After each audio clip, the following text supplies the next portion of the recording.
pessoal, estamos aqui com mais um Entrevista com Asas. Hoje eu estou muito honrado em poder estar recebendo aqui para conversar com vocês o general de divisão Luiz Antônio Duizite Brito, que é o novo secretário de Produtos de Defesa do Ministério da Defesa.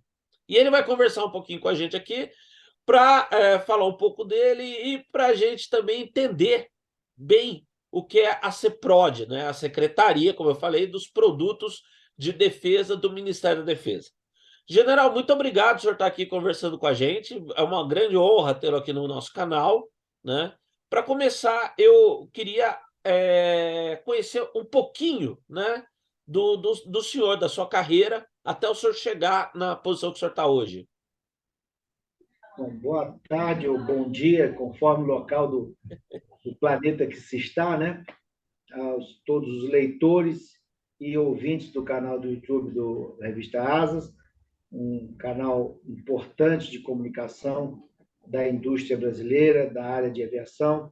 Eu sou oficial de material bélico, formado na Academia Militar das Agulhas Negras em 1993. Me especializei em várias áreas, inclusive na área de confiabilidade e manutenção de aeronaves. Comandei unidades, tive a oportunidade de ser comandante do curso de material bélico da Academia Militar das Agulhas Negras. Tive a oportunidade também de servir na Organização dos Estados Americanos, na Junta Interamericana de Defesa, onde eu tive a chance de coordenar as 3 missões de desminado humanitário em ação naquele momento, 2009, 2011, que era na Nicarágua, Marminca, Marminas, na fronteira do Peru e Equador, e o GMI Colômbia, que ainda está atuante. Promovido a general, comandei a 5ª Região Militar, que é Paraná e Santa Catarina. Fui o diretor de material do Exército no Comando Logístico, depois chefe do Centro de Operações Logísticas, do Comando de Operações Logísticas. Comandei já como general de divisão a 7ª Região Militar, que engloba os estados de Alagoas, Pernambuco, Paraíba e Rio Grande do Norte. E, após isso, fui transferido para o Ministério da Defesa. Já estou em 2019, onde inicialmente comecei como diretor de promoção comercial. Por um período acumulei a parte de financiamento da indústria também. Depois fui diretor do Departamento de Ciência, Tecnologia e Inovações, onde tive também um momento ímpar, que é trabalhar com as instituições de ciência e tecnologias, tanto das Forças Armadas, quanto as públicas, quanto as privadas, juntamente com o nosso Ministério da Ciência, Tecnologia e Inovação. E, por fim, já como oficial da reserva, fui chefe de gabinete e agora secretário de Produtos de Defesa. Isso é uma breve resumo de 45 anos de trabalho. Caramba! Bom, general, assim, o senhor poderia explicar para o nosso público o que é essa secretaria, né, o CEPROD, qual a sua missão, os objetivos e atribuições? Bom, vamos, assim, sem ser de uma forma muito formal, a Secretaria de Produtos de Defesa ela nasce em 2010, ela vem decorrente da aprovação da Política Nacional de Defesa e da Estratégia Nacional de Defesa.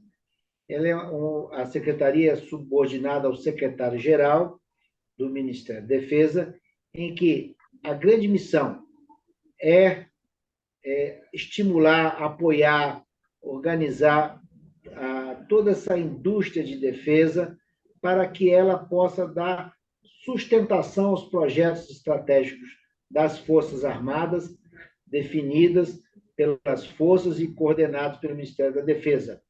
Então, ela entra para cobrir uma lacuna que entra desde a catalogação de empresas, a parte de apoio a eventos internacionais, apoio a obter financiamento à inovação junto ao Fundo Nacional de Desenvolvimento da Ciência e Tecnologia, e bem como ao financiamento da produção e garantias para exportação.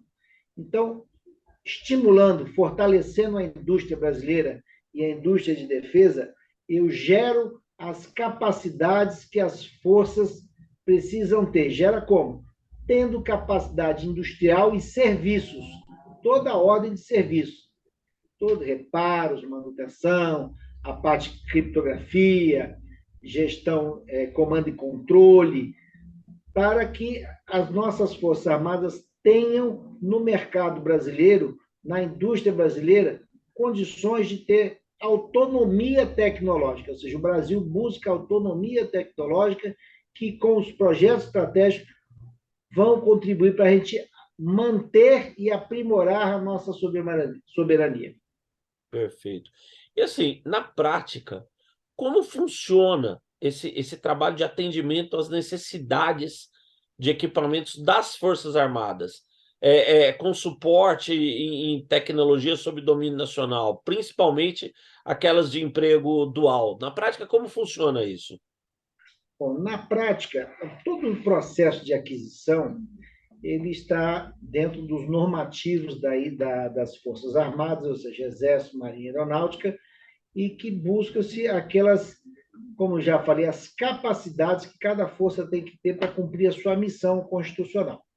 Esses processos são sempre processos licitatórios, cumprindo as leis e o artigo 37 da Constituição, que é a legalidade, a impessoalidade, a moralidade, a publicidade e a economicidade.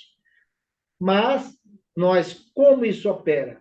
No momento que eu, de forma sem ônus nenhum, inspeciono e cadastro uma empresa, digo que ela tem a tecnologia, isso facilita às Forças Armadas identificar, nesse nosso imenso continente chamado Brasil, indústrias, empresas de serviços que possam atender a sua demanda, porque, prioritariamente, por tradição, por cultura, por necessidade e pela a busca incessante da autonomia tecnológica, as Forças Armadas sempre procuram comprar no mercado interno, desde que nós tenhamos aqueles produtos com a tecnologia e que venhamos a cumprir o artigo 37 da Constituição, mais uma vez. Dentro dessas questões, temos preço, temos qualidade, sempre buscamos comprar, as forças sempre buscam comprar no mercado. E com isso eu fomento. Quando eu fomento a indústria, eu fomento a manutenção de talentos dentro do país. Eu fomento a geração de emprego.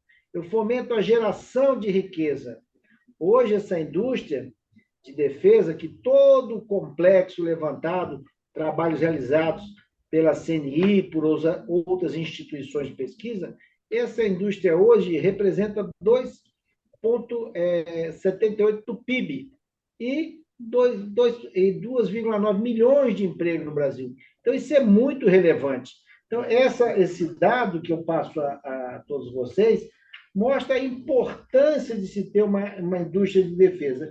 Eu estou só checando um dado aqui, exatamente, 4,76% do PIB gerado por essas 1.200 empresas que estão em toda a cadeia produtiva e de serviços da indústria de defesa. E, dessa maneira, a gente consegue fortalecer não só as Forças Armadas, como a economia nacional. Perfeito, muito obrigado. Agora, e como é que é o trabalho dentro da CEPROD? Como é que é o trabalho do Departamento de Ciência, Tecnologia e Inovação? Existe uma interação entre o DCTI e as forças? Quer dizer, o DCTI ele tem alguma participação no processo de montagem dos requerimentos de uma força para um novo sistema a ser adquirido ou Você agora fez uma pergunta que enriquece a nossa conversa e permite um perfeito entendimento do público da revista Asas, né? Bom, o Departamento de Ciência, Tecnologia e Inovações, ele sistematicamente mantém todo o canal de informação com os centros de inovação das três forças. Vamos chamar assim, o Departamento de Ciência e Tecnologia do Exército, o Departamento de Ciência e Tecnologia da Aeronáutica e a nossa área da Marinha. Então, há uma conversa regular, mas há uma reunião anual chamada REPIT, a reunião de integração desses departamentos, onde os projetos prioritários são debatidos, onde são verificados os integradores e os interoperáveis. E a ciência e tecnologia nas três forças, elas andam em um alinhamento. Claro que esse alinhamento levou um aprendizado. Quando eu falo 20ª, repito, ou seja, tem 20 anos que nós fazemos reuniões, para não dizer que não fizemos 2020. 2021 já retomamos na pandemia. Então, nós temos hoje, nas três forças, 70 instituições de ciência e tecnologia, as famosas ICTs. Então, existem as demandas das ICTs, essas demandas se transformam em carta-propostas e são encaminhadas para o processo seletivo do FNDCT. Com isso, geram-se as subvenções que vão fomentar a inovação nas três forças. Mas, veja, elas já estão equalizadas, já se tem... Evita-se que o 3 ICTs, por exemplo, venham a fazer a mesma pesquisa, ou seja, já tem foco, e tem aquelas tecnologias que vão ser, às vezes, desenvolvidas em conjunto, as interoperáveis, as integradoras, isso tudo dá um sistema harmônico. Eu posso desenvolver, por exemplo, um radar dentro do Exército e trazer uma tecnologia que a Força Aérea tem de identificações de aeronave para integrar esse radar. E este radar será operável pelas três forças. E isso dá uma sinergia. Então, o princípio da sinergia ele vai sendo escalonado. Ao mesmo tempo, nós temos acordos de cooperação técnica com centros de inovação da indústria, através do sistema, os institutos de inovação, que são coordenados na CNI pelo Senai. Não é isso? Nós temos o Sematec da Bahia, nós temos o do Rio de Janeiro, de Minas, São Paulo, Paraná, Santa Catarina, Rio Grande do Sul, Minas Gerais. Todos esses estados trabalham conosco em acordo de cooperação. E o Parque Tecnológico de São José dos Campos, que o amante da pesquisa, da inovação na área aeronáutica deve buscar conhecer fisicamente o Parque Tecnológico da cidade de São José dos Campos, em que todos os atores ali participam do seu gerenciamento. Uma coisa fantástica, com mais de 200 empresas na área de altíssima tecnologia gravitando, o que transforma o Vale do Paraíba num centro de inovação na área aeronáutica, aeroespacial, e que hoje nos permite dizer que nós temos a terceira indústria aeronáutica do mundo. Sim. Com muita competência, disputando o mercado em todo o globo, além de trazer o benefício para o Brasil. Perfeito. Espero que tenha respondido. E assim, a CEPROD e o DCTI, eles têm alguma ação na análise de cada força, quer dizer, e do conjunto das Forças Armadas, no caso, né? Nesta reunião. Essa reunião... Nessa reunião. Essa reunião ela não é uma reunião assim, do dia tal reunir, não. Tem todas as preparações com oficiais e engenheiros, generais e engenheiros, almirantes, brigadeiros, estabelecendo, alinhando, até que tem uma reunião decisória. Na reunião de 2011, que foi em Aramar, e esse ano que foi no Centro Tecnológico da Restinga, com a presença do ministro da Ciência e Tecnologia, doutor Paulo Alvim. Então, no altíssimo nível de decisório das tecnologias a implementar, a financiar, para o interesse da autonomia tecnológica e a soberania do Brasil, sempre com uma visão dual, porque nessa hora também, todas as indústrias e centros tecnológicos privados e públicos também entram nesse desenvolvimento. E, por acaso, esta semana foi aprovada uma chamada pública, que saiu o resultado, com mais de 30 empresas também receberão subvenção para desenvolver tecnologias de interesse da defesa.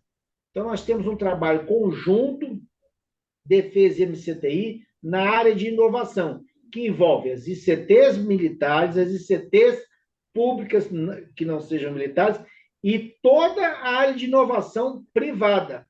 Então, isso não fica fechada num ciclo só. Há um fomento geral da inovação dentro do Brasil, dentro do alinhamento das demandas das Forças Armadas. Lembrando que quem define as tecnologias de interesse é o Estado-Maior Conjunto das Forças Armadas, que ele tem a perfeita noção de todos os futuros produtos ou tecnologia que as nossas forças tenham que operar em prol do Brasil. Perfeito. Agora, e como é que funciona? Como é que é a atuação do Departamento de Promoção Comercial? Bom, vamos entender o nosso Departamento de Promoção Comercial. Ele tem, assim, faces conhecidas e faces não conhecidas, tá certo? Então, a face mais conhecida, a participação em eventos nacionais e internacionais. Agora mesmo, nós estamos partindo para a Indonésia, onde haverá o Pavilhão Brasil. Como esses pavilhões são montados em eventos? Nós temos a Apex, que é a Agência de Promoção Comercial do Brasil, tem convênios com algumas associações. No caso da indústria de defesa, com a BINT. Então, em conjunto, o Ministério das Relações, olha, já aumenta o escopo. Ministério das Relações Exteriores, a Apex, a nossa Apex, a BINT e a Defesa, através do Departamento de Promoção Comercial, anualmente fazem uma reunião para verificar aqueles mercados que são demandantes de Brasil. A marca Brasil é fantástica. Nosso povo, nossa ciência e tecnologia, nossa indústria, ela é reconhecida. Então, onde já que seria inviável montar eventos no mundo inteiro, são mais de 60 ao ano, fisicamente não seria viável e economicamente também não. Então, nós fazemos a seleção de quais países a cada ano isso vai evoluindo. Este ano nós tivemos o Pavilhão Brasil na Eurosat Rio, tivemos na World Defense Show na Arábia Saudita, tivemos também em Abu Dhabi, vamos ter agora na Indonésia, tivemos no Chile, onde a defesa está presente pelo Departamento de Promoção Comercial, o secretário de Produto de Defesa, e também as empresas brasileiras, e onde a gente dá respaldo das tratativas iniciais, porque a negociação contratual não pertence ao nosso escopo de missão, onde as empresas são apoiadas pela defesa nas negociações governamentais, porque normalmente uma empresa de defesa, regra geral, poderíamos dizer, ela exporta para outro governo. E o governo quer informações qualitativas sobre a empresa, sobre o produto, ele quer ter certeza da compra que vai fazer. Porque todo produto de defesa, exceto munições leves e alguns equipamentos que são de custo mais baixo, tem um valor agregado muito alto e um ciclo de vida longo. São investimentos caros para qualquer país que faz um sistema de controle de espaço aéreo, aeronaves, blindados, embarcações, sistemas de cyber, enfim, os sistemas de missilística, tudo isso é muito caro, tem um tempo de implantação mais ou menos de 3 a 5 anos e um tempo de vida de 20 a 30 anos. Então, os países querem saber do Brasil, como é que é a empresa, como é que é o produto, onde operamos, e nós ajudamos nessa parte inicial.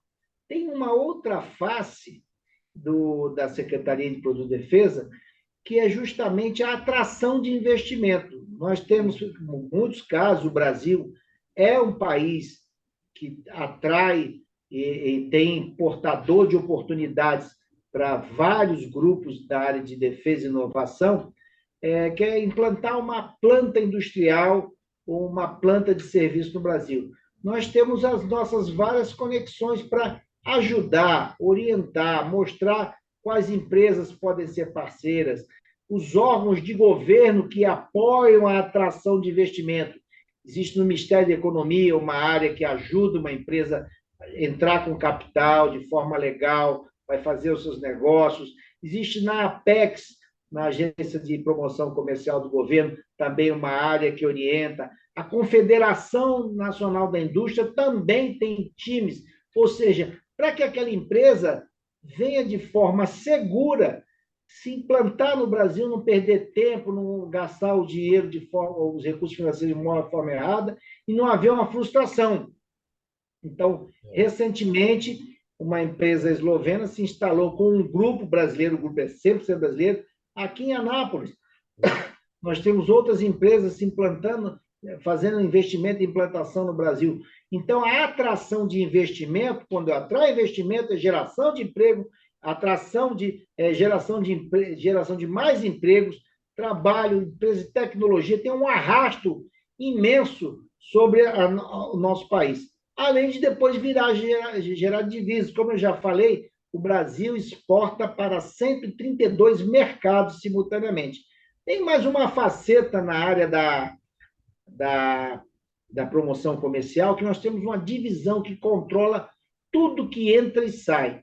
Por que o Brasil se destaca nos fóruns técnicos da área de produto de defesa? Porque os produtos fabricados, exportados, importados de forma legal, ao entrar ou sair do Brasil, eles têm que ter um comando no Siscomex. Então, para entender, tudo que entra e sai pelas receitas que dependem de aprovação da defesa estão numa lista que chama-se LIPROD, Lista de Produtos de Defesa. É uma portaria decorrente da Política Nacional de Importação e Exportação. Então, você veja, o regramento ele é feito não para impedir, não para dificultar e não para gerar custos, mas que a gente cumpra todos os tratados que o Brasil é signatário de forma ágil, agilidade. Se você tem uma proposta de exportação, vamos pegar lanchas blindadas para fazer patrulhamento de litoral do país que demandar o Brasil. O processo é aprovado nas questões de tratados do MRE e o ministro da Defesa aprova a exportação. A partir daquele contrato ser registrado no Siscomex, a cada embarque do produto que está sendo importado tem uma código que é LPCO. É isso que é um código da lista de produto tal, da licença, né, de produto que lá na Receita Federal, seja no aeroporto, no porto ou na rodovia, vai autorizar aquele produto de defesa. Isso nos permite que nós participemos dos fóruns internacionais de cabeça erguida. O Brasil é um país seguro, que cumpre as normas, que cumpre o end user. Nós temos que ter orgulho de termos um sistema bem coordenado entre indústria, Ministério das Relações Exteriores, Defesa e Ministério da Economia, quando entra na parte de Receita Federal, onde tudo ocorre de forma harmônica e sistêmica, para que se possa exportar, porque também tem importação. As nossas empresas precisam do chamado raw material para produzir os seus equipamentos. Então, a gente também tem todo esse apoio e suporte. Então, é dessa forma que a gente atua. Não podemos esquecer que muitos controles têm o início é no Exército, através da Diretoria de Fiscalização de Produtos Controlados. Existem produtos específicos de exportação que o início de processo passa pela DPC, que são os produtos controlados, chamados PCE, produtos controlados pelo Exército. O sistema é organizado, é seguro, é eletrônico e é consistente, para que nós possamos manter a exportação e, de forma segura, a importação de produtos que tenham qualidade. General, só para explicar para o nosso público, né? Nessa questão que o senhor falou agora, da segurança, do respeito aos tratados internacionais, do sistema ser eficiente nas autorizações e tudo mais, né? Quer dizer, vamos dizer assim, a seriedade com que todo essa estrutura sistêmica funciona, vamos dizer assim, um dos dividendos para a imagem do Brasil no cenário internacional é que justamente isso torna bastante difícil que um produto brasileiro vamos dizer assim, vá parar nas mãos de um grupo terrorista, de um Estado Islâmico, é isso? Existe uma análise muito bem elaborada dentro do Ministério das Relações Exteriores e uma análise elaborada dentro da Defesa. Nós temos uma área da promoção comercial que se chama de inteligência comercial. Nada mais do que analisar. Você tem todos os documentos, um processo de exportação, por exemplo, vamos pegar um item simples, munição leve. Sim. Tem que ter o end user, tem que ter uma autoridade do outro lado, ou seja, do comprador, que assuma a responsabilidade ao destino final. E isso impede, isso é norma do comércio exterior nessa área, o end user. E nada é feito sem a segurança jurídica. Se não houver o end user corretamente elaborado, da autoridade competente, essa exportação não vai ocorrer. Certo. Agora, é claro que a gente nunca pode assegurar que não vai haver no destino um furto e um roubo, mas isso são Sim, claro. Não, lógico. fatores que não dependem da autoridade em Sim. si, nem do país em si, que isso pode ocorrer em qualquer lugar do globo terrestre. Mas o processo ele é muito seguro, até porque tem países que, por recomendações da ONU, em determinado momento, não podem receber determinado produto. Isso. E aí, neste momento, não ocorre a exportação. Tá certo? Perfeito, perfeito. Vamos Agora, general, entender.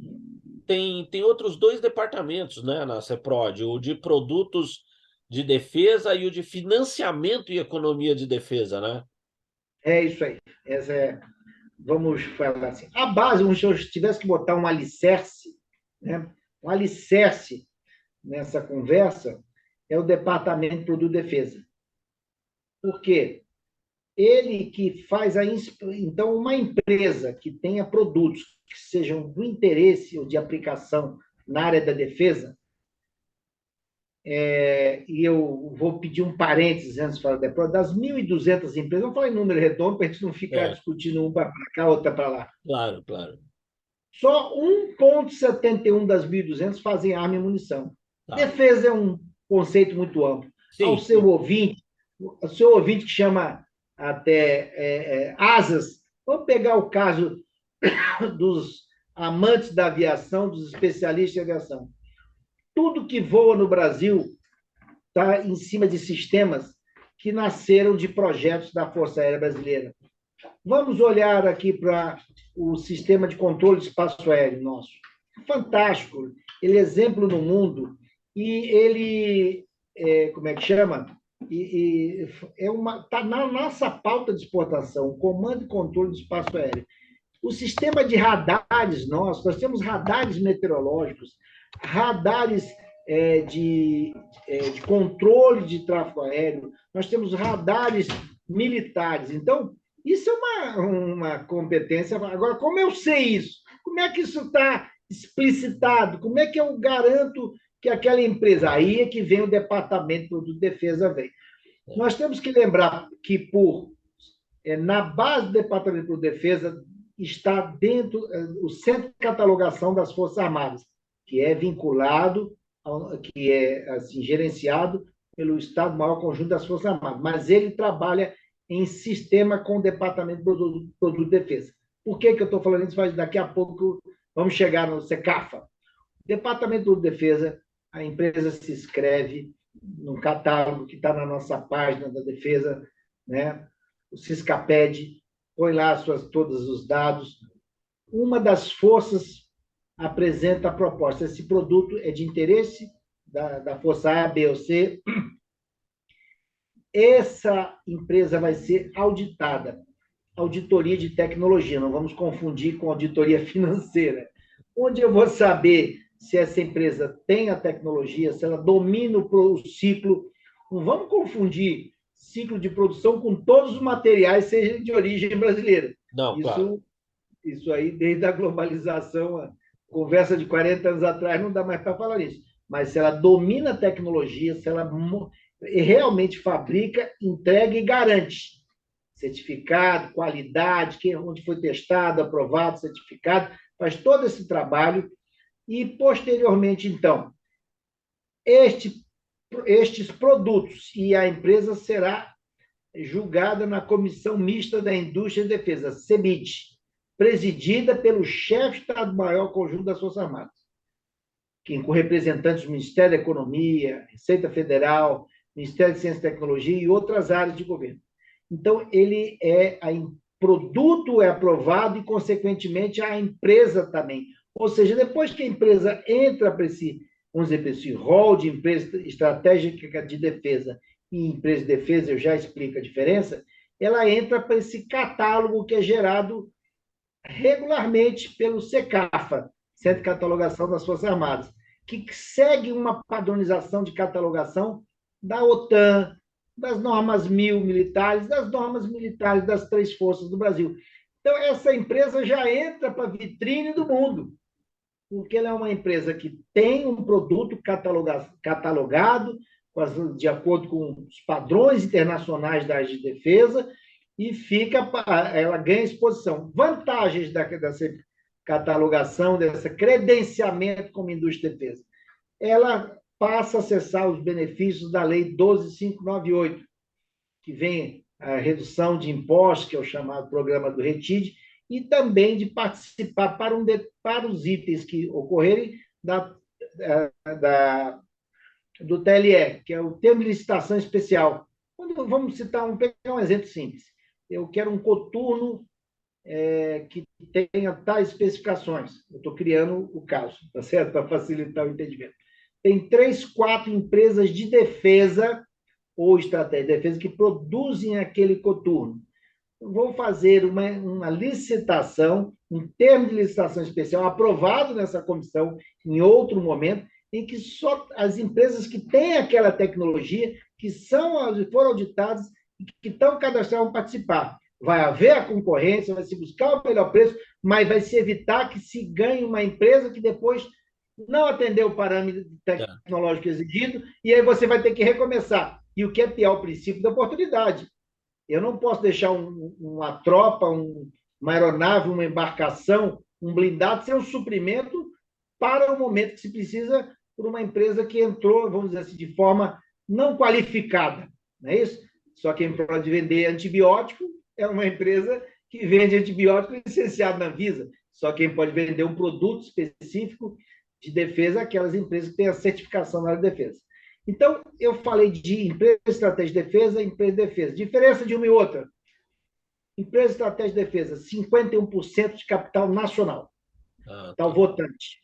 Empresa de defesa, ela pode ter 100% de capital estrangeiro, mas ela está no Brasil, processo produtivo todo no Brasil, e ela é uma empresa de defesa. E o produto dele pode ser um produto de estratégia de defesa. Tá bom? Perfeito, perfeito. Agora, general... Podemos... Não, foi muito bem esclarecido. General, para a gente encerrar, teria algum outro aspecto do trabalho aí da secretaria que o senhor gostaria de comentar, que não foi, que eu não perguntei? Financiamento. Nós não exploramos o financiamento, certo? Veja, qual é Então, eu já consegui recursos financeiros para promover a inovação, via Fundo Nacional de Ciência e Tecnologia, do FNDCT, correto? Sim. Eu já cataloguei, eu promovi, eu comprei, porque as forças compram produto. E para exportar? Como é que funciona esse mercado de exportação? Exato. Então, esse mercado de exportação, nós temos dois, assim, vamos falar só dos 2 itens mais críticos.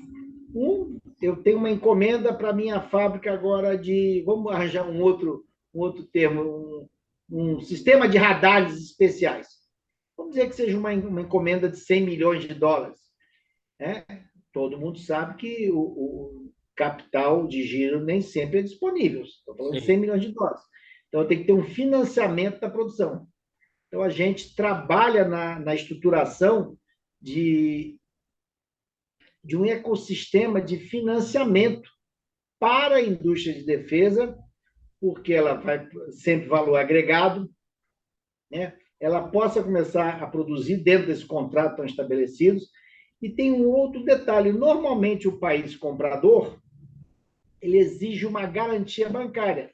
Quando você faz um contrato de alto vulto, normalmente o contratante, o governo contratante, ele tem um adiantamento, paga um adiantamento, correto? Sim. Bom, mas ele quer uma garantia bancária. Porque se a empresa não cumprir, esse governo não quer sair no prejuízo. Tá certo? Eu vou te dar um dado muito interessante. Não tem na história da garantia bancária no Brasil o que se chama um default da indústria de defesa. Não tem na história da garantia bancária do Brasil um default da indústria de defesa. Pode falar do que você quiser, mas não tem na história da garantia bancária. Então, tem o financiamento, que é para ele produzir, e a garantia bancária para o governo contratante, para o destinatário, ou para a instituição que contratou, que se for um bem que nem, pode ser até comprado por uma entidade civil, em alguns momentos, alguns radares, outras coisas, ele tem a certeza que, no caso do default, ele não toma o prejuízo. Tá. Então, nós temos esse departamento aqui e nós estamos montando produtos inovadores, como é a Fintech, que é esses bancos digitais que, para financiar, nós já temos uma estruturada, uma operação com a Fiesp, uma Fintech, e estamos estruturando outro com Minas Gerais. E uma outra forma também de obter garantia bancária, que é uma outra. Esse mundo está mudando em termos de forma de operar, na tal da Insurtech, que é uma instituição para garantias bancárias para exportação. Então, tudo isso está ocorrendo, e que eu posso dizer que a Secretaria de Produtos de Defesa, desde 2019, ela já interagiu, trabalhou, mexeu, publicou, alterou harmonicamente com instituições, com Congresso, com governos, 42 normativos, para que você gere o ecossistema para inovação, para produção, para exportação da indústria de defesa. 42 normativos. Em agosto passado, foi assinada a Política Nacional da Base Industrial de Defesa, que é um marco regulatório. É tudo aquilo que se falou em Estratégia Nacional de Defesa, Política Nacional de Defesa, faltava o marco regulatório, o guarda-chuva está publicado. Agora nós temos que implantar. Isso não é como a gente brincava na minha geração do Shazam. Jogava aquela bolinha que fazia uma fumaça branca e está implantado. Com certeza nós vamos levar mais de um ano botando em prática, através de portarias, normativos e atos regulatórios, tudo isso que vai impulsionar mais ainda a nossa indústria de defesa. Perfeito, perfeito. Bom, eu conversei aqui com o general de divisão Luiz Antônio Duizit Brito, secretário de Produtos de Defesa da Secretaria de Produtos de Defesa do Ministério da Defesa. General, muito obrigado pela sua entrevista, muito obrigado pelas suas palavras aqui para o nosso público, esclarecendo o trabalho da CEPROD, né? Trabalho realmente muito interessante, porque trabalha com a nossa indústria, né? Com o desenvolvimento que reverte em desenvolvimento econômico, social, o crescimento do país, né? Sem contar, claro, o que isso significa para a segurança nacional, óbvio, com as Forças Armadas, né? Então, muito obrigado, o general de divisão Luiz Antônio Duizit Brito, falou aqui com a gente aqui no nosso canal, tá? Até mais, um grande abraço. Muito obrigado, até mais, até a próxima. E qualquer dúvida, encaminhe através dos nossos canais de comunicação as dúvidas, nós estamos aqui à disposição. Se algum dado não ficou claro ou ficou de forma equivocada, estou à disposição para esclarecer de forma melhor. Tá E bom. parabéns pela iniciativa. Muito obrigado. Obrigado. Até mais aí, general. Tchau, tchau.